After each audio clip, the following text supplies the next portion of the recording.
Part 4. You will hear.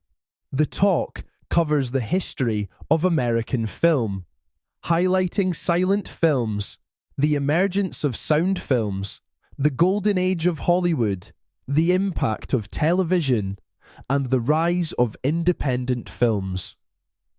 First, you'll have some time to look at questions 31 to 40.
Now listen carefully and answer questions 31 to 40.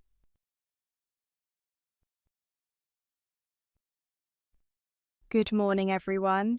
In this final week of our series on the history of film, we'll be exploring the rise of colour and sound in cinema, focusing on a key period known as the Golden Age of Hollywood, which lasted from around 1917 to the end of the 1930s. This era truly began in 1917 with the development of silent films. A major early example was The Birth of a Nation, directed by D.W. Griffith. It was a huge success at the time, though now it's widely criticised for its offensive and racist content. During this silent film period, movies were shown in black and white and relied on written captions to show dialogue. Live music, often played by a pianist or small orchestra, helped add emotion and atmosphere. Because there was no spoken dialogue, actors had to rely on dramatic facial expressions and exaggerated movements to tell the story. As the popularity of cinema grew, several major studios were founded in Hollywood. This transformed the small California town into the center of the film world. Stars like Charlie Chaplin, famous for his comic roles, and Mary Pickford, known as America's sweetheart, became international icons. These actors helped draw massive audiences, and the studios quickly became powerful businesses.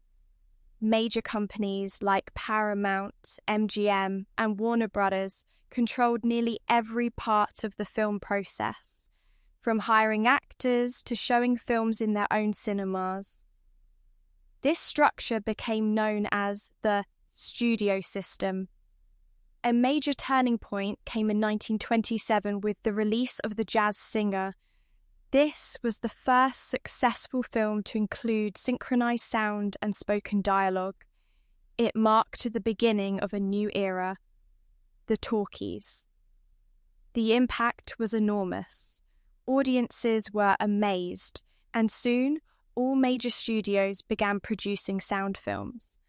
However, the shift wasn't easy. Some silent film stars struggled to adapt because their voices didn't suit the new technology, or their acting style didn't work with spoken dialogue.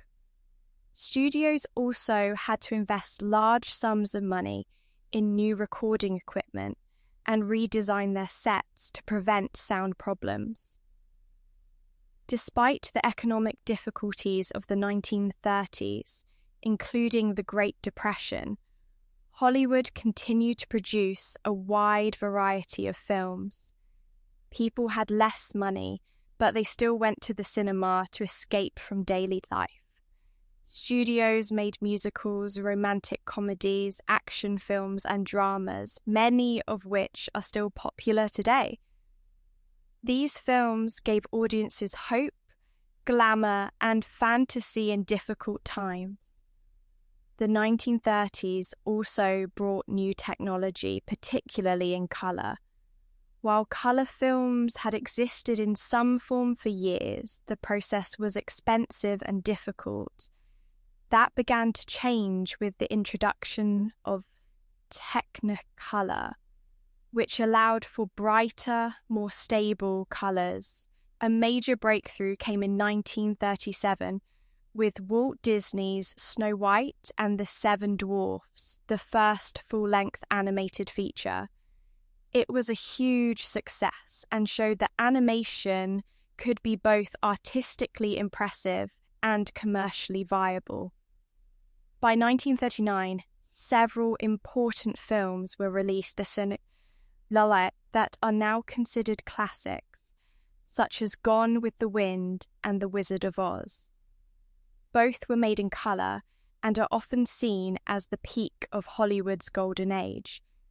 But 1939 also marked the beginning of World War II, which had a major effect on the film industry. Many actors and directors joined the war effort, and studios began making propaganda films to support national morale. After the war, the industry faced new challenges. One of these was the rise of television in the 1950s. For the first time, people could be entertained at home for free, which led to a drop in cinema attendance. In response, studios tried to bring audiences back with new innovations like widescreen formats and 3D films. Although these methods had mixed success, they showed how the film industry had to keep evolving to stay relevant. While the golden age technically ended in the 1940s, its influence continues to shape modern cinema. The foundations built during those early decades, from storytelling techniques to studio production, still affect how movies are made today. So, in summary, the early 20th century was a time of dramatic change in film. From silent black and white movies to full-colour sound films, the industry grew rapidly in both technology and storytelling. It adapted to new challenges and found ways to continue entertaining audiences around the world.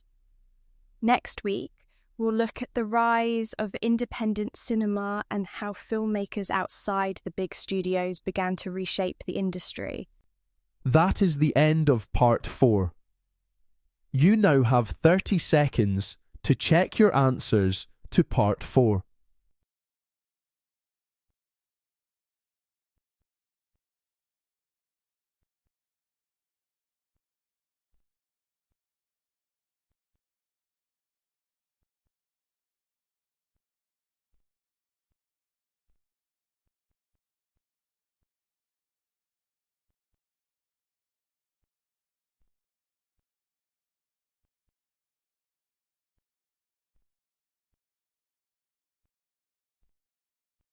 That's the end of the listening test. You will now have 2 minutes to check your answers.